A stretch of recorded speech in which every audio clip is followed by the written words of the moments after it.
जब पिलो खरीदने की बात आती है तो ज़्यादातर लोग सॉफ्ट पिलो खरीदते हैं या हार्ड पिलो खरीदते हैं। कोई बोलता है मुझे पतला पिलो चाहिए, कोई बोलता है मुझे मोटा पिलो चाहिए, कोई कॉन्टोर पिलो लेता है, कोई मेमोरी फोम पिलो खरीदता है।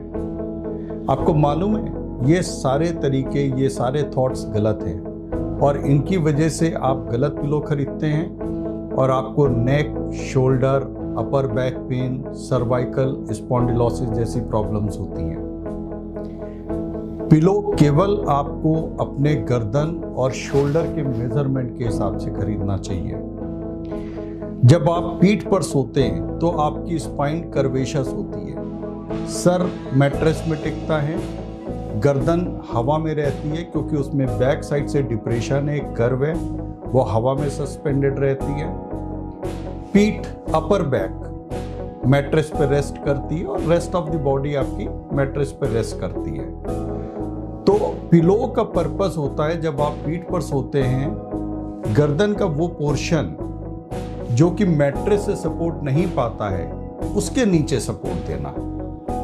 क्योंकि किसी भी चीज को अगर आप सपोर्ट नहीं देते हैं, हवा में रखते हैं, तो ग्रेविटेशन उसको नीचे खींचता है और आपको दर्द होता है।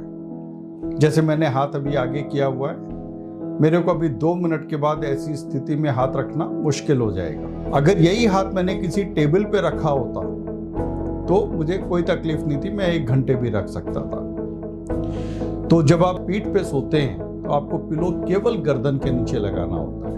लेकिन ज्यादातर पिलो जो आप खरीदते हैं, चूंकि आप गर्दन की लंबाई नाप के नहीं खरीदते हैं, तो सारे पिलो सर के नीचे भी लगते हैं। सर के नीचे लगने से ये जो गर्दन के पीछे आपको गैप दिख रहा है, ये कर्व दिख रहा है, सर के नीचे पिलो लगाने से ये कर्व खत्म हो जाता है और गर्दन स्ट्रेट हो जाती है।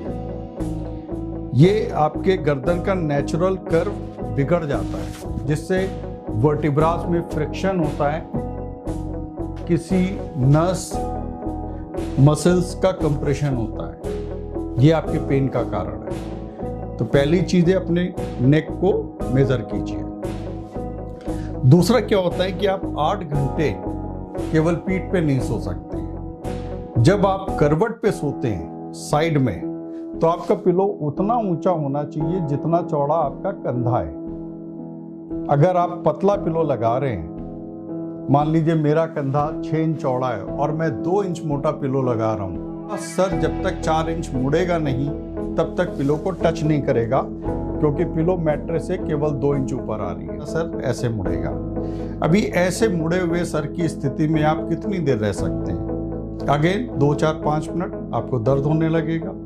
मगर रात में हम लोग थक करके जाते हैं और गहरी नींद में गलत पोजीशन में सो जाते हैं और सवेरे वही नेक में पेन, शोल्डर में पेन, हाथों में सनसनाहट, सर्वाइकल स्पॉन्डिलोसिस जैसी प्रॉब्लम होती है।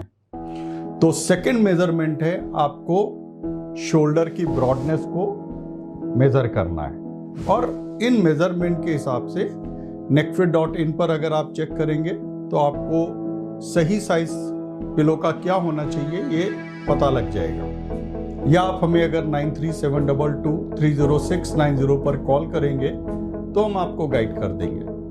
तो आप केवल soft pillow, hard pillow, thick pillow, thin pillow, memory foam pillow, contour pillow, ये गलत चॉइसेस, गलत थॉट को छोड़िए। गर्दन और कंधे को मेजर कीजिए और अपने नाप के पिलो को इस्तेमाल करना शुरू कीजिए। आपकी जितनी भी प्रॉब्लम्स हैं जो अभी हमने बताई हैं, नेक, शोल्डर, बैक पेन और सर्वाइकल स्पॉन्डिलोसिस, ये 99% ठीक हो जाएंगी। Thank you.